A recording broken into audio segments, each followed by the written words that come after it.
Hello student, welcome to classic solution. I am your educator Seema Chauhan. तो आज के session में हम लोग क्लास 12 के फ्लेमिंगो बुक के लेसन द लास्ट लेसन के 5 मोस्ट इंपॉर्टेंट क्वेश्चन आंसर्स को डिस्कस करेंगे। तो स्टूडेंट, आप लोग जानते हैं कि अब आपके बोर्ड एग्जाम में बहुत कम टाइम रह गया है और वो बच्चे जिन्होंने अभी कोई भी प्रिपरेशन नहीं की है, तो आई एम श्योर कि अगर आप लोग ये 5 क्वेश्चन आंसर्स पढ़ लेंगे तो आप लोग को पूरा लेसन आपका पूरा तैयार हो जाएगा और इसके अलावा फिर आपको और भी कुछ पढ़ने की जरूरत नहीं पड़ेगी। तो आपके बोर्ड एग्जाम में जो है वो इसी टाइप के क्वेश्चन आंसर्स पूछे जाते हैं, इसी तरह के पूछे जाएंगे या थोड़ा बहुत लैंग्वेज चेंज होगी, पर आंसर जो है वो लगभग आपका सेम ही होगा। Start the video. Question 1 is, in the last lesson, name the countries that were fighting and describe the content of the bulletin board. तो लास्ट लेसन में जो कंट्री फाइट कर रहे थे उनका नाम बताइए और बुलेटिन बोर्ड के ऊपर जो कंटेंट लिखा हुआ था, जो न्यूज लिखी हुई थी, उसको डिस्क्राइब कीजिए। तो answer is, the story of the last lesson is set in the days of the France Prussia war. तो लास्ट लेसन की जो स्टोरी है वो फ्रांस और प्रुशिया के वॉर के टाइम की है। Hence the war was between France and Prussia. तो वॉर जो है वो फ्रांस और प्रुशिया के बीच में हो रही थी। प्रुशिया जिसे हम लोग मॉडर्न टाइम में जर्मनी के नाम से जानते हैं। The bulletin board contains the order that only German will be taught in the school of Alsace and Lauren.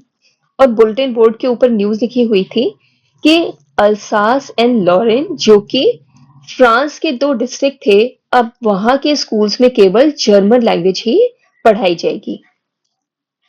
Question 2 is, what did M Hamel say about language and its importance. M Hamel ने language और उसके importance के बारे में क्या कहा है। According to M. Hamill, clinging to one's native language when one is enslaved is like possessing the prison's key. M Hamel के अनुसार अपनी नेटिव लैंग्वेज यानी अपनी मातृभाषा से क्लिंगिंग यानी कि जुड़े रहना या उसी पे दृढ़ रहना, when one is enslaved is like possessing the prison's key। तो अपनी लैंग्वेज से जुड़े रहना बिल्कुल वैसा ही है कि अगर कोई जेल में है तो जेल की चाबी उसके पास में है। He also requested everyone to protect the language, for as long as you have your language, you can never be enslaved। फिर उन्होंने लोगों से ये भी रिक्वेस्ट की है कि उन लोगों को अपनी लैंग्वेज का को प्रोटेक्ट करना चाहिए, क्योंकि जब तक वो लोग अपनी लैंग्वेज से जुड़े हुए हैं, you can never be enslaved. आपको कोई भी इंस्लेव यानी कि दास नहीं बना सकता है। सो स्टूडेंट्स, ये वाला क्वेश्चन दूसरी तरीके से भी पूछा जा सकता है कि जैसे, how did M Hamel praise, praise यानी प्रशंसा करना, how did M Hamel praise the French language. तो इसे दूसरी तरह से भी पूछा जा सकता है, लेकिन इसका आंसर जो है वो बिल्कुल ऐसे ही लिखा जाएगा। Question third is, what did M Hamel write on the blackboard with a piece of chalk. M Hamel ने ब्लैक बोर्ड के ऊपर पीस ऑफ चॉक यानी चॉक के टुकड़े से क्या लिखा। So answer is, at the end of the class, M. Hamel turned to the blackboard and wrote the phrase "Vive la France" as large as he could। तो class के and में M हैमिल जो है वो ब्लैक बोर्ड की तरफ turn किया, उन्होंने ब्लैक बोर्ड की तरफ अपना मुंह घुमाया और बहुत बड़े बड़े शब्दों में, जितना बड़ा वो लिख सकते थे, उन्होंने लिखा "वीवे ला France". These words meant long live France. इन शब्दों का अर्थ होता है लॉन्ग लिव फ्रांस, मतलब कि फ्रांस अमर रहे। It showed his strong love for his country. और ये जो वर्ड्स हैं ये दिखाते हैं कि उन्हें अपने देश से बहुत ज्यादा प्रेम था। Question 4 is, why did M. Hamill declare that the lesson which he was going to teach on that day was to be the last lesson। तो एम हेमिल ने ऐसी घोषणा क्यों की कि जो लेसन वो आज पढ़ाने जा रहे हैं वो लास्ट लेसन है यानी अंतिम पाठ है। So the answer is, M. Hamill declared that the lesson which he was going to teach on that fateful day was to be the last lesson। M. Hamill ने घोषणा की कि वो लेसन जो उस दुर्भाग्यपूर्ण दिन वो पढ़ाने जा रहे हैं वही अंतिम पाठ है, because it was the last day of French rule in Alsace.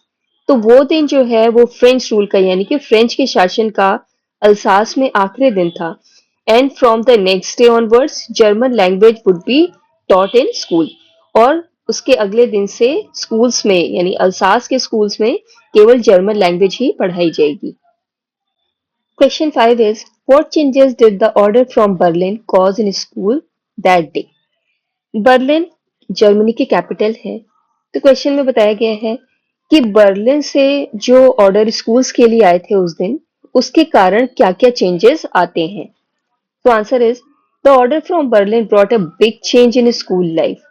Berlin से जो ऑर्डर आए थे उनकी वजह से स्कूल लाइफ में बहुत बड़ा चेंज आता है। There was unusual quietness. चारों ओर जो है वो अजीब सी शांति होती है, मतलब रोज इतनी शांति नहीं हुआ करती थी। M Hamel became more sympathetic to his students. M Hamel अपने स्टूडेंट्स के लिए बहुत ज्यादा सिंपैथी दिखा रहे थे। The elder villagers came to attend the last lesson in French. और एल्डरली पीपल थे जो विलेज के, वो लोग भी फ्रेंच का लास्ट लेसन अटेंड करने के लिए स्कूल आए हुए थे। M Hamel dressed in his best suit. और एम हेमल जो है वो अपना सबसे अच्छा सूट उस दिन पहन करके स्कूल आए हुए थे। So students, with this we have come to the end of the session. ये आपके top 5 most important question answers थे जो आपके पिछले 5 साल के बोर्ड एग्जाम में जो भी इस लेसन से रिलेटेड क्वेश्चन पूछे हैं वो सारे के सारे मैंने इसमें इंक्लूड किए हैं। तो आप लोग इसे अच्छे से पढ़िए और लर्न कीजिए। और अगर आपको कोई डाउट हो या कोई सजेशन हो तो प्लीज आप लोग कमेंट कीजिएगा। I will try to answer your question. चलिए नेक्स्ट वीडियो में मिलते हैं जिसमें हम लोग लॉस्ट स्प्रिंग के इंपॉर्टेंट क्वेश्चन आंसर डिस्कस करेंगे। So thank you so much for watching my video.